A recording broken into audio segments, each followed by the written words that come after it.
네, 730 재보선이 이틀 앞으로 다가온 가운데 여야가 서울 동작을에 화력을 총동원하고 있습니다. 선거 막판 이슈는 새정치민주연합과 정의당의 후보 단일화였습니다. 서울 동작을이 다시 격전지로 떠오르면서 상대 후보를 고발하는 상황도 벌어지고 있습니다. 새정치민주연합을 상대로 노회찬 후보로의 단일화를 이끌어낸 정의당 얘기를 오늘 들어보겠습니다. 정의당 박원석 의원을 연결했습니다. 박 의원님 안녕하십니까? 네, 안녕하세요. 예, 선거가 이제 이틀밖에 안 남은 상황입니다. 네, 그렇습니다. 파악하시기에 서울 동작을 분위기 어떻습니까? 단일화가 이루어진 이후에 굉장히 분위기가 상승하고 있고요. 그 전까지는 객관적으로 여론조사 지표상으로도 크게 뒤지는 것이 사실이었는데, 예. 이제는 정말 아주 초박빙 상태에 접어든 게 아닌가 저희는 그렇게 보고 있습니다. 예. 그래서 아무래도 서울 동작을에 좀 유세를 집중하고 계시는 것 같고요. 네, 그렇습니다. 예, 나경원 후보 쪽에서 이 세월호 사고 관련 서명을 빙자해서 불법 선거운동을 하고 있다. 이러면서 노회찬 후보를 고발을 했습니다. 검찰에. 네. 선관위에도 물론 했고요. 여기에 대해서는 어떤 입장이십니까? 이번 선거가 사실은 세월호 선거라고 할 수 있습니다. 세월호 참사 이후에 대한민국이 달라져야 된다. 이런 국민들의 열망이 모여있는 선거고, 지금 유족들은 아직도 오늘까지도 국회에서 단식 농성을 하고 계시거든요. 예. 어제 동작을 지역에 있는 태평로 백화점 앞에 세월호 특별법 제정을 촉구하는 1000만인 서명운동을 하고 있는 시민사회단체 활동가들이 오셨어요. 그건 노회찬 선봉과는 전혀 무관한 일입니다. 그래서 서명 캠페인 차량과 또 부스를 차려놓고 서명을 하고 있었는데, 예. 새누리당 선거운동원들이 서명 차량에 올라가 걸터앉고 서명을 방해하는 일이 있었습니다. 그리고 나서 마치 서명이 노회찬 선본이 배후인 그런 사실상의 선거운동인 양 검찰과 선관위에 고발을 했는데요. 예. 또 고발의 사유를 보면 너무 기가 막힙니다. 서명 차량과 서명 부스의 색깔이 노란색이기 때문에 정의당의 상징색인 노란색과 같은 거 아니냐. 예. 이건 사실상의 선거운동이다. 이런 어이없는 이유로 고발을 했고요. 세월호 참사에 대한 나경원 후보의 인식의 단면을 좀 볼 수 있는 일이었다는 생각이 들고, 노란색이 이유라면 동네에 지나다니는 유치원 차량이나 어린이집 차량도 사실상의 선거운동이니까 다 고발해야 되는 거 아니냐.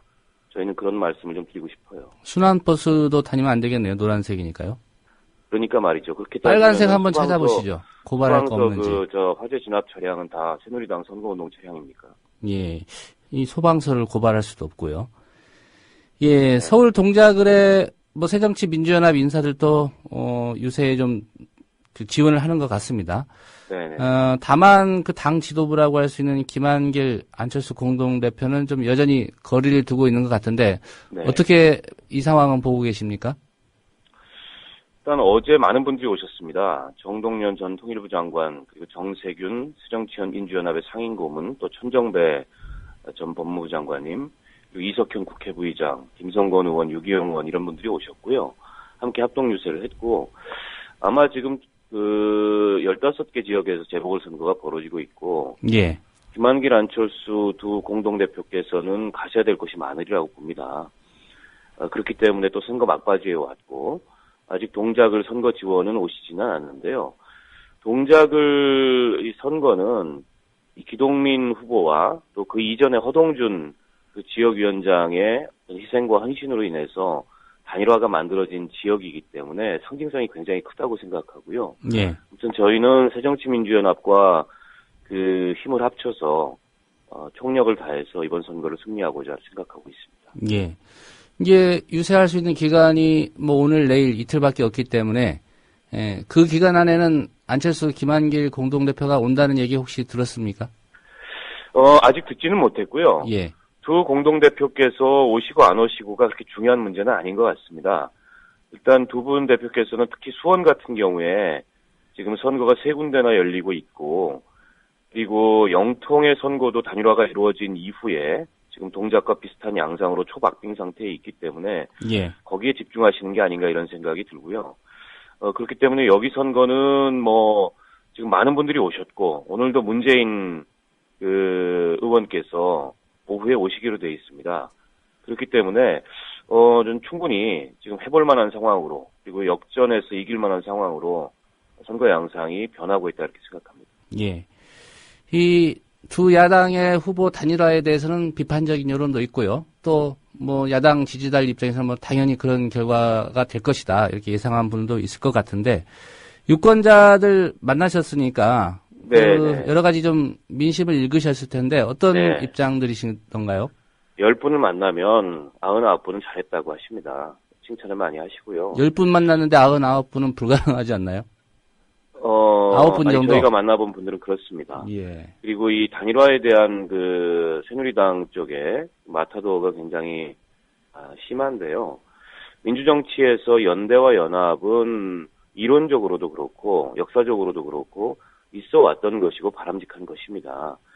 근데 그걸 가지고서 마치 무슨 정치공학이니 야합이니 이렇게 얘기하는 것은 스스로가 과거에 했던 그런 이 사례들을 망각하는 것 같습니다. 과거에 심지어 무슨 친박연대라는 대한민국 정당 역사상 초유의 그런 정당을 만들어서 한나라당과 연대했던 전례도 있지 않습니까? 예.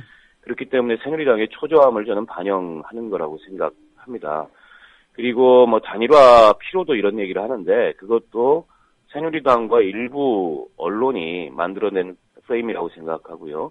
많은 야권의 지지자들 그리고 세월호 이 참사에서 보여준 박근혜 정부의 무능과 독선을 심판해야 된다는 그런 의견을 갖고 계신 국민들은 늦었지만 그리고 그 과정에서 우여곡절은 있었지만 참 잘했다 이런 의견들을 많이 말씀해 주십니다. 예. 한 가지 궁금한 게요. 이 정치공학적으로 이 사전 투표 이전에 이렇게 극적으로 단일화하는 게 효과가 있어서 그렇게 하시는 건가요? 아니면 유권자들 입장에서는 후보 내기 전에 단일화해서 나오면 되는 거 아니냐 이런 그게 얘기도 저희 할 것 정의당에서 같은데. 주장했던 바입니다. 예. 그렇기 때문에 공천이라는 것은 당의 권한이 있고 공천이 이루어지면 이미 유권자와 후보의 관계가 형성이 되기 때문에 공천 이전 단계에서 이번 선거의 의미를 공유하고 그야말로 야권이 전략적인 공천을 하자. 예. 경략적인이 아니고 전략적인 공천을 하자. 이게 저희가 제안했던 당대당 연대의 취지입니다. 그런데 그 지난 과정을 보면 그런 당대당 연대는 결과적으로 안 됐죠. 안 되다 보니까는 후보들이 이대로 선거 패배할 수 없다라는 절박한 심정에서 후보 개개인의 결단을 통해서 이번 단일화가 이루어진 거거든요. 예. 그렇기 때문에 저희가 애초에 제안했던 대로 이번 선거의 의미 그리고 향후 야권 정치가 어떻게 혁신해서 정권 교체의 기반을 만들 것인가 이런 비전을 가지고서 당대당 연대를 했더라면 하는 아쉬움은 남습니다. 예. 뭐 동작을이든 어디든 이번 선거가 어쨌든 세월호 문제에 영향을 또 받을 것이라는 주장이 있습니다. 네.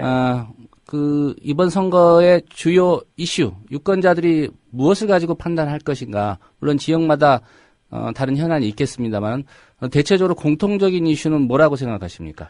일단 세월호 문제가 굉장히 큽니다. 제가 모두에 말씀드렸듯이 이번 선거는 세월호 참사 이후에 대한민국이 얼마나 어디까지 달라질 것인가. 그리고 그 변화를 만들어낼 정치 세력이 누구인가. 이 점을 유권자들께서 보고 계신다는 생각이 들고요. 박근혜 대통령 무려 2번이나 세월호 특별법 제정을 약속했습니다. 청와대에서 유족들을 만나셨을 때 그랬고 또 대국민 담화를 통해서 약속을 했는데 지금 세월호 특별법 사실상 새누리당이 가로막고 있습니다. 전례가 없다 이런 얘기를 하는데요. 예. 세월호 참사도 전례가 없었던 사건이고 이 관표와 같은 그런 낡은 전례, 낡은 적폐들이 쌓여서 만들어진, 쌓여서 발생한 그런 참사입니다. 그렇기 때문에 전례가 없다는 이유로 이 특별법을 가로막는 것은 제가 보기엔 핑계에 불과하다 이렇게 생각을 하고 심지어는 지금 배상보상 문제, 사실은 특별법 그 내용의 핵심도 아니고 유족들은 차라리 그 내용은 빼버리자. 우리의 진위가 왜곡될 수 있으니 이렇게 얘기하셨던 거 가지고서 온라인이나 이런 데서 이 선거를 앞두고서 악의적인 그런 유언비어를 퍼뜨리고 심지어 세월호 국정조사 특위위원장이라는 사람은 그것을 확대 전파시키는 그런 어처구니 없는 모습을 보였기 때문에 예. 이 세월호 문제에 대해서 유권자들이 이번 선거에서 가장 중요한 판단 기준으로 보시지 않을까 이렇게 생각하고 또 한 가지는 이제 민생 문제겠죠. 지금 저희가 이제 선거를 하다 보면 재래시장을 굉장히 많이 가보거든요. 예. 장사가 안 됩니다. 그렇기 때문에 이 민생 문제에 대한 국민들의 불만이 또 국민들이 갖고 계신 어떤 울분이 이번 선거를 통해서 표현되지 않을까 이렇게 생각합니다. 예. 여당은 주로 경제를 살리기 위해서는 새누리당의 안정 과반 의석이 필요하다. 이렇게 이번 선거에서 주장하고 있고요. 야당은 말씀하신 대로 무능한 정권 심판해야 된다. 이렇게 얘기합니다. 네. 서울 동작을 포함해서 모두 15곳에서 선거 치르는데 이번 재보선 결과 어떻게 결론 날 걸로 전망하고 계십니까? 제가 앞서도 말씀드렸지만 세월호 참사 이후 달라진 대한민국을 열망하는 국민들의 그런 의지, 열망 이런 것들이 결국에는 좀 표출이 되지 않을까라는 생각이 들고 선거 초반에 그 여러 가지 뭐 공천 문제라든지 이런 그 야당이 혁신하지 못한 모습을 보임으로 인해서 여러 가지 어려움이 있었습니다. 그러나 동작을을 시작으로 노회찬 후보의 결단을 시작으로 후보들의 결단에 의해서 새로운 선거 국면이 열렸고 저는 뭐 전국적으로는 그 정부 여당의 무능과 독선을 심판하는 그런 결과로 귀결되리라 그렇게 기대하고 있습니다. 예. 정의당이 이번 재보선에서 모두 6명의 후보를 냈다가 경기 수원시 병하고 수원시 정에서는 그 이정미 천호선 후보가 사퇴를 했습니다. 그렇습니다. 예, 뭐 정의당 당원들 입장에서는 또 이 부분 뭐 이해를 못하는 대목도 있을 것 같고요. 특별히 이제 천호선 후보 같은 경우 완주하겠다 이런 입장도 밝혔었는데 결과적으로는 그 약속을 못 지켰습니다. 네. 이 부분에 대해서도 한 말씀은 하셔야 될 것 같은데요. 우선 뭐 당원분들께 면목이 없습니다. 당원들께서는 이번에 그 새누리당뿐만이 아니라 새정치민주연합도 좀 변하고 바뀌는 모습을 보여야 하기 때문에 거기에도 준엄한 경쟁을 올리는 의미에서 모든 후보들이 완주하기를 바라는 의견이 더 컸던 것이 사실입니다. 예. 하지만 이 세월호 참사 이 심판하고 또 정부 여당의 무능과 독선을 견제하려면 야당이 힘을 합쳐야 된다는 국민들의 그런 의사가 더 컸던 것도 사실이거든요. 선민후당이라고 노회찬 대표가 말씀을 하셨는데 예. 그런 대승적 견지에서 이런 그 야권 연대 단일화가 이루어졌다는 점을 당원들께서 너그러이 양해해 주시라 생각하고 반드시 동작을 선거 승리해서 당원들의 그런 기대에 보답하겠다 이런 말씀을 드리겠습니다. 예, 오늘 말씀 잘 들었습니다. 네, 고맙습니다. 네, 정의당의 박원석 의원이었습니다. 내일은 인터뷰 요청에 응한다면은 새누리당의 나경원 후보 쪽 얘기를 들어보는 시간을 갖도록 하겠습니다.